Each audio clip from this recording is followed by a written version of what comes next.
Hello, US 102 CCAP history classes. I'm doing this video for more than one of my classes because I feel like right now we understand everybody what needs to be done, right? I have examples of what papers need to look like posted on announcements. I've discussed there has to be citations on every essay, after every paraphrase, after every direct quote. That's all clear now, right? So, um, what I'm going to just do is briefly kind of just go over what we've just talked about, where we're going, and I'm going to talk about Bad Bunny. Yeah, I'm going to talk about him because everybody's talking about him. Why not talk about him here? Now, he fits very nicely into the kind of sandwiched in between these histories that we're going over. That's why. So, um, maybe you've heard some of this information now, or maybe this is new to you. Um, so I'll start first with what we just went over and why it's relevant to talking about Bad Bunny, right? So, um, we covered how the U.S.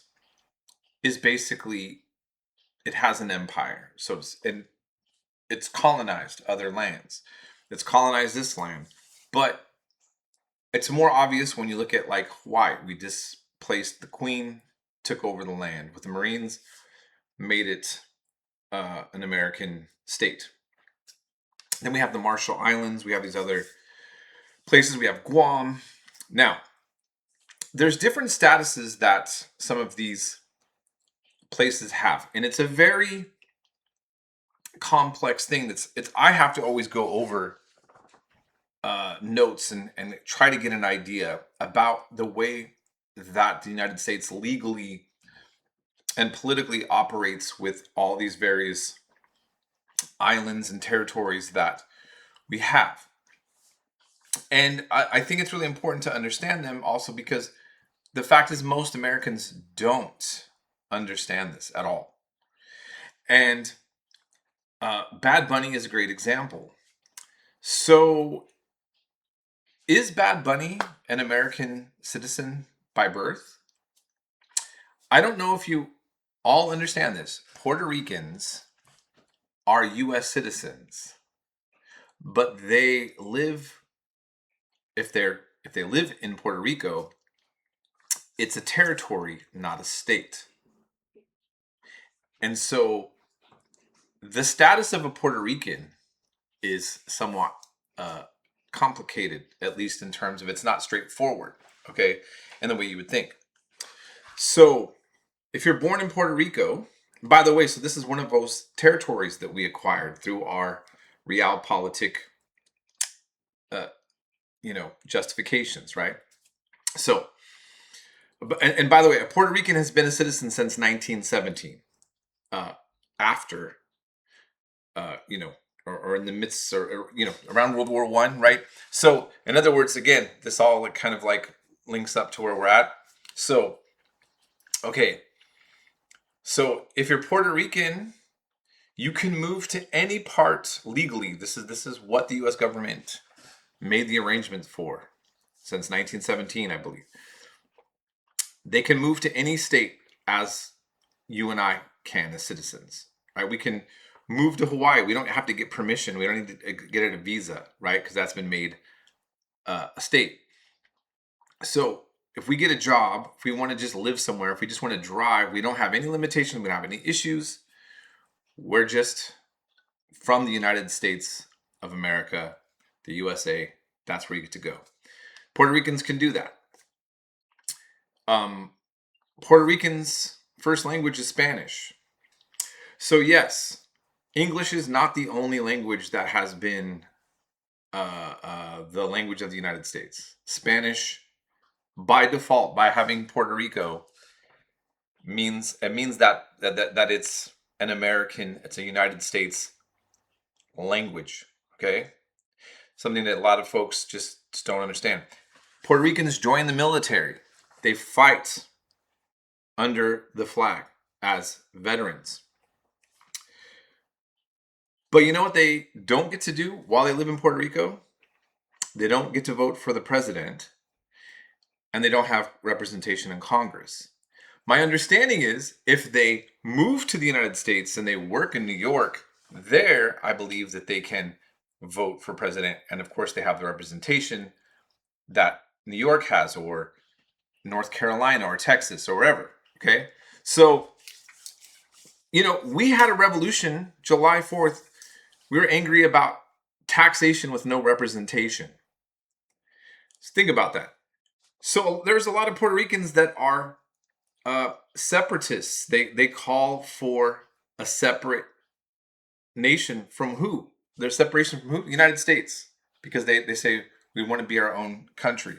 I'm not going to say whether that's a good idea for Puerto Ricans or not. I'm not a Puerto Rican. I don't really know what to make of what the advantages would be to be separate, or I know what the disadvantages are of being a part of the United States, in the sense of if you live on the island of Puerto Rico, right? But for the long term health, what would it be? It's hard to tell. Ricky Martin, also, some of you may or may not know who he was. Very popular back in the day. I believe he was in Menudo. That was a kind of a boy band from Mexico. I think it was mainly rooted in Mexico, though, but it was obviously he's not from Mexico. Anyhow, he made a sort of political speech decades ago about the United States bombing Vieques. So there's a part of Puerto Rico where the Navy just gets to practice blowing up things, and the local residents, it stresses them out. And I mean, think about it. You don't like having loud parties or explosions in your neighborhood, but the U.S., that's what happens, and they don't get to do anything about it. Okay, that's one of their benefits of being a part of the U.S. empire for Puerto Ricans. And so he commented on that. So Puerto Rico has gone through a lot of these complications. Also, the United States, a few decades ago, was really, and I might end up showing this later on in the class, was afraid of a population boom in Puerto Rico, and encouraged Puerto Ricans to leave Puerto Rico and come to the United States. So a Spanish-speaking community, right, being encouraged by the United States to come here for various sets of reasons. We'll talk about that more later. I'm pretty sure I have that in the, as we get later on into the semester. So, and then, I think what Bad Bunny did, I saw, and so of course I'm bringing him up because obviously that was the halftime show issue, right? It was, some people thought it was the best thing on the earth. Other people were like, ugh. Like, they had a lot of mixed, on the internet anyways, a lot of different feedback. By the way, if you don't like Bad Bunny's music, it doesn't have anything to do with politics. If you like his politics, it doesn't have anything to do with music.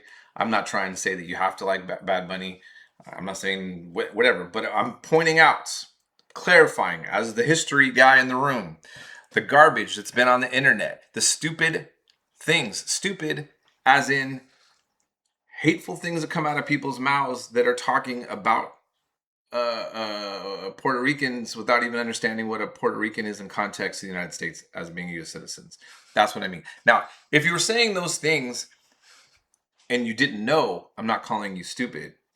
What I'm just kind of trying to clarify is, if you're going to be aggressive and say those things, then we have to call it out on a raw level. By the way, I just want to say, Benjamin Franklin said, "There's no shame in being ignorant, but I'm willing to learn." I have not understood a lot of these things for many years. Even as a professor, I've been learning every day. But what we got to do is stay humble and watch our mouths and watch how we respond on the internet. People just are out of control, and they need some humility, right? So that's the thing. Now, here's the other thing that also was a part of the show. He talked about America and then named off Venezuela, Cuba, whatever. Okay, they're all Americans. If you look at Latin America, for those of you who don't know, and you read the way that they talk to each other, they understand that they're American. They're just South American.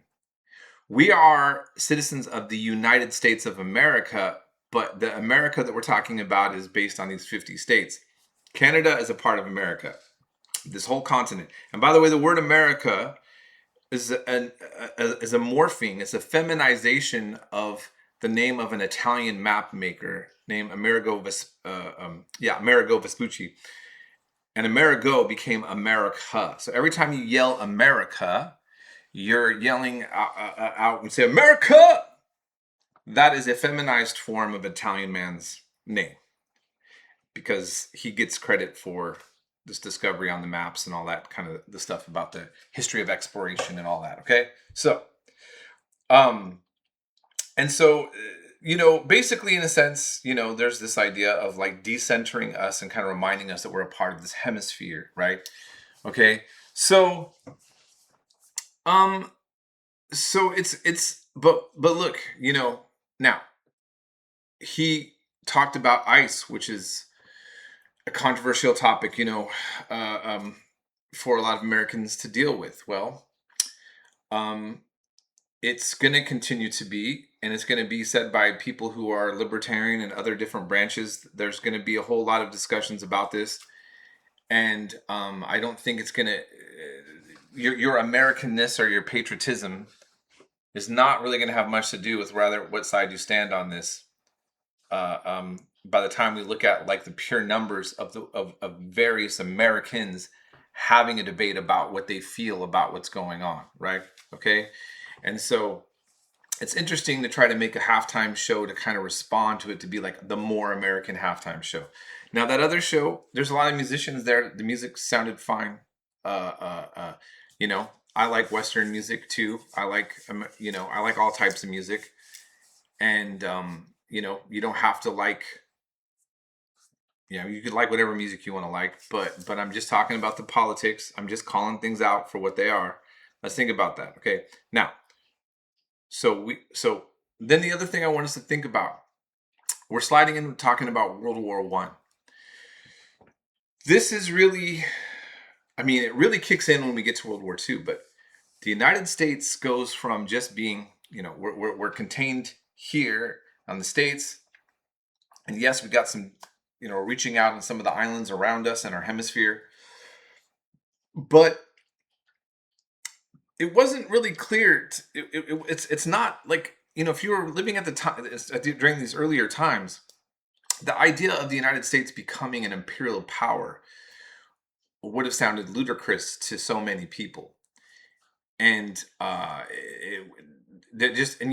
many Americans that were white Americans that came from Europe felt like, hey, we want to leave the European world behind. We're going to just be American. We don't want to get involved in European wars. We came here to be American. But a lot of white America was split on that too. A lot of towns only spoke German, had German newspapers. Okay. If you look in Astoria, up until the 50s, I think Finnish was one of the main language that was being spoken there by white European Americans. World War I and World War II, though, you're going to see, I think, eventually it's going to get to this idea, of really just cracking down on this idea that we're an English-only country. But if you look at the history, that's also been a much more, inconsistent set of situations. So we're going into this. We're reading about looking into World War One. I want to just say this, full disclosure. I've over the years I've seen a lot of different interpretations about why World War One happened, the intentions of it, and there tends to be a little bit more arguments, I've noticed, by different historians about some of the exact points of what was going on in World War One, because of all of the alliances that were incorporated into it. And so for Lenin in the Soviet Union, he's going to interpret this to be rooted in European and Western imperialism and the battle of imperial powers. There's going to be some critiques on that coming from other historians later on. So, in any case, I hope you're enjoying getting a kind of mental grasp about where we're going, because we're going to, as we get up into the end of this class, I'm hoping to help make sense of the politics that you're seeing in a better way, because I'm telling you right now, we are in pivotal times. You're going to see the rise and fall of the United States. And the fall as an empire is being discussed right now in many, many circles. Some people think that's a good thing. Some people don't. Some people want to see that. Like there's confusion about what it means to be a superpower, and then to start seeing that decline. But at least with this history that you are looking at, you'll understand more about what's going on. Now, look at last thing I want to say. There are some biases here for sure, and I know some of you probably are seeing some of my biases. I want to remind you, you can debate with me and the topics all the time, and you're not going to be in trouble for that. Um, you know, I had one student talked about wanting to bring in a different source on a different point of view. Um, do me a favor, if you decide that you want to incorporate something because you feel that passionate about the information, um, bring it by me first just to see if it's a legitimate source. Now, here's what I mean. Okay, The Economist, I read The Economist. It's a magazine. It's not my politics. I don't like a lot of what the objectives of some of the writers or things going on with The Economist. But I absolutely trust most of the time the quality of the information. Okay, so it's like I'm reading this and I'm like, okay, thanks for making me aware of all these like important things going on. Their conclusion is that this is, they have XYZ as the solution to what they're seeing, and I'm like, no, that's not where mine at. But I don't question the quality of the information. Do you get what I'm saying? So it doesn't mean it has to like resonate with my viewpoint. I just want to make sure that it's quality. And there's a reason why I've mainly just kind of said, look, stick to the sources we use. Also, I want to get you all just practicing on citation and and all of that. So okay, hopefully that's clear enough. If you have any questions on that, I'm trying to be accessible and approachable, and I'm wanting to get all of you guys to succeed. So have a great week. I'm here in Portland, Oregon. It's been raining like crazy. I don't think it's doing that in the Central Valley. It was not like that last week, and now last few days, poof, although the sun's coming out, I think, behind me. See? Exciting. Just in time for the sun to go down. All right. We'll be in touch.